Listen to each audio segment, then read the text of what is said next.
다니엘 2장 24절에서 30절입니다. 키워드는 왕 앞에 선 다니엘, 하늘의 하나님, 반석 위에서입니다.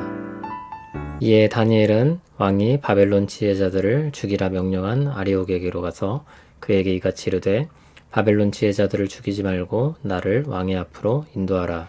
그리하면 내가 그 해석을 왕께 알려드리리라 하니, 이 아리옥이 다니엘을 데리고 급히 왕 앞에 들어가서 아뢰되 내가 사로잡혀온 유다 자손 중에서 한 사람을 찾아내었나이다. 그가 그 해석을 왕께 알려드리리이다 하니라.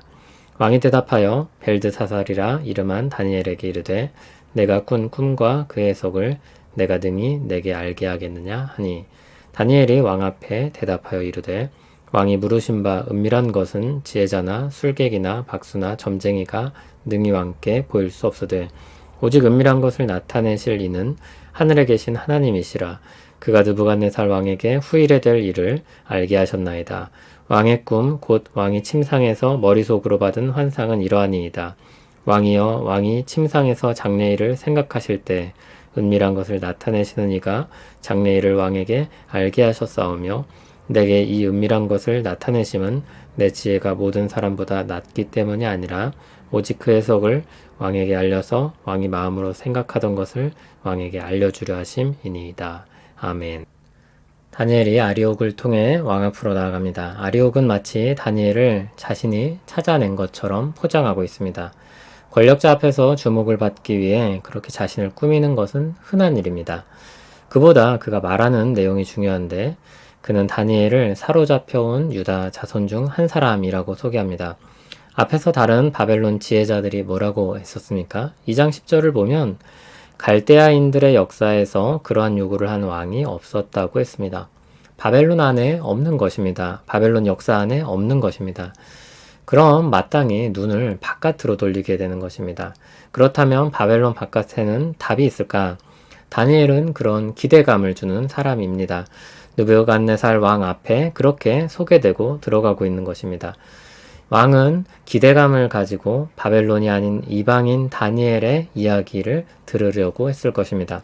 바벨론 범주 바깥에 있는 이야기를 듣고 싶은 것입니다. 그들의 신이 아닌 이스라엘의 하나님이 혹시 새로운 말씀을 주실까? 그리고 그렇게 하나님을 만나게 되는 것입니다. 바벨론 지혜자들은 육체와 함께 살지 아니하는 신들 외에는 왕 앞에 그것을 보일 자가 없다고 했습니다.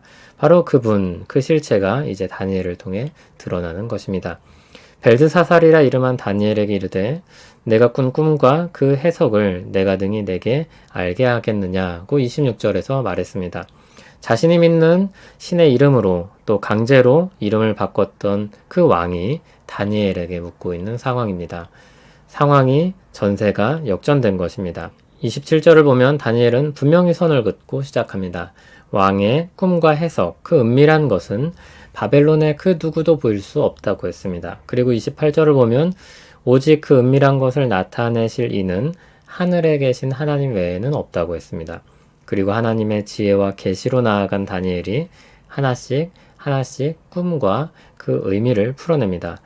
먼저 그 꿈은 장래일을 하나님께서 알게 하신 것이라고 했습니다. 그리고 다니엘은 그 꿈을 이미 알고 있는 사람으로서 당당히 그 의미를 밝히고 있는 것입니다. 그리고 30절에 보는 바와 같이 그것은 하나님께서 알려주신 것으로서 다니엘 자신의 지혜가 특별해서 말할 수 있는 것이 아니라고 말합니다. 그 모든 지혜와 공로가 하나님께 있다는 것을 분명히 밝히는 것입니다. 다니엘이 왕 앞으로 섭니다. 세상의 왕으로서 많은 것들을 누리고 수많은 지혜자들을 거느린 왕 앞에 섭니다. 그 누구도 해결하지 못한 문제를 가지고, 그리고 그에 대한 대답을 가지고 서는 것입니다. 마치 복음을 들고 세상에 있는 우리처럼 하나님이 계심을 믿는 자로서 세상 앞에 서는 것입니다. 먼저 다니엘은 바벨론에서 찾을 수 없는 것이 하나님께 있다고 말했습니다. 세상에서는 아무리 찾아도 찾을 수 없는 지혜가 하나님께 있는 것입니다. 다음으로 왕의 꿈은 장래일을 하나님께서 미리 말씀해 주신 것이다라고 했습니다. 그 말을 뒤집으면 하나님께서 미래를 알고 계시며 왕조차 주관하지 못하는 미래가 하나님께 속해 있다는 뜻입니다.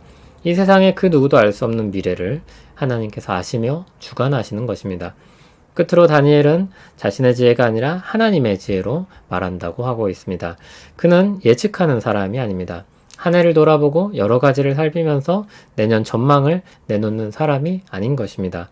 그는 하나님의 지혜로 받은 말씀을 선포하는 사람입니다. 그렇게 다니엘은 세상의 권력의 꼭지점에 있는 느부갓네살 왕 앞에 서서 말합니다.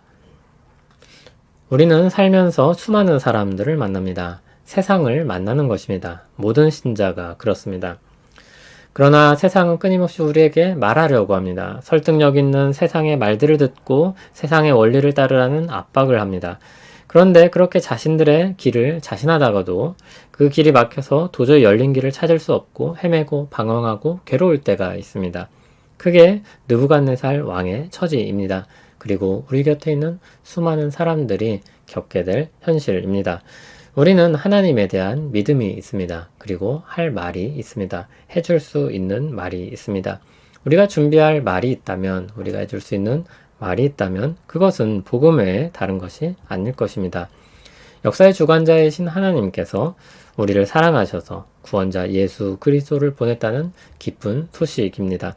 신자는 언제나 소망을 말하는 사람, 그래서 항상 긍정적일 수밖에 없는 사람입니다. 우리 주변에 마음을 흔드는 수많은 일들과 목소리들이 있지만 반석 위에 서서 참 평안을 누리고 또 누군가를 그 자리로 초대하는 우리인 것입니다.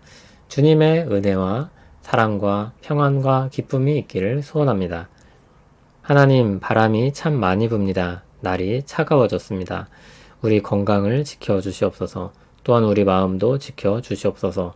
역사의 주관자이신 하늘의 하나님께서 이 땅에 있는 백성들을 돌보아 주시옵소서.